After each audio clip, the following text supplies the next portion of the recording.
Hello matter cooking compounds பிரியாணிக்கு ஒரு பர்ஃபெக்டான சைட் டிஷ் காம்போனா அது இந்த கத்திரிக்காய் கிரேவி தான். ஸோ சிம்பிளாக என்னோடய ஸ்டைலில் எப்படி பண்ணுறதுன்னு பார்க்கலாமா? ஸோ இது பண்ணுறதுக்கு ஒரு 7-8 கத்திரிக்காவை நீல வாக்கில் கட் பண்ணி வச்சுருக்கேன்.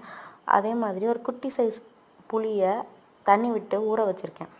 இப்போது ஒரு 25 ml அளவுக்கு நல்லெண்ணெயை மண்பானையில் சேர்த்துட்டு இந்த கத்திரிக்காய் எல்லாமே கோல்டன் ப்ரௌன் அளவுக்கு ரோஸ்ட் பண்ணிவிட்டு அதே ஆயிலில் கொஞ்சம் கடுகு, சீரகம், சோம்பு, மிளகு எல்லாமே வெடித்ததுக்கப்புறமா ஒரு பெரிய சைஸ் பல்லாரியை குட்டி குட்டியாக கட் பண்ணி அதையுமே சேர்த்துருக்கேன். ஒரு 1/2 ஸ்பூன் இஞ்சி பூண்டு பேஸ்ட்டு, ஒரு மிளகாவை நீல வாக்கில் கட் பண்ணி அதையும் சேர்த்து நல்லா பச்சை வாடை போகிற அளவுக்கு நல்லா மிக்ஸ் பண்ணி விட்டுருங்க.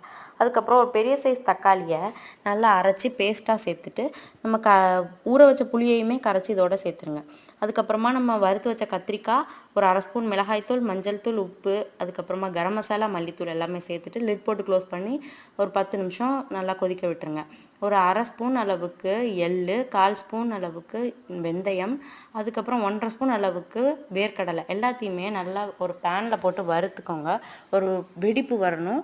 அதே மாதிரி கொஞ்சம் ப்ரௌன் கிரிஷ் கலரில் ஆரம்பிட்டு ஸோ இது எல்லாத்தையுமே நல்லா அரைச்சிக்கோங்க. ஒரு பேஸ்ட்டாவோ பவுட்ராவோ கன்வீனியன்ஸ்க்கு தான் இருந்தாப்பில். ஸோ இதை அரைச்சிட்டு ஃபைனலாக இந்த குழம்புல ஊற்றிட்டு கொஞ்சம் மல்லியில் தூவி இறக்குனீங்கன்னா டக்கரை ரெடி. இந்த ரெசிபி பிடிச்சிருந்தா சேவ் பண்ணி ட்ரை பண்ணுங்கள். உங்கள் ஃப்ரெண்ட்ஸ் அண்ட் ஃபேமிலிக்கு ஷேர் பண்ணுங்கள். தேங்க்யூ.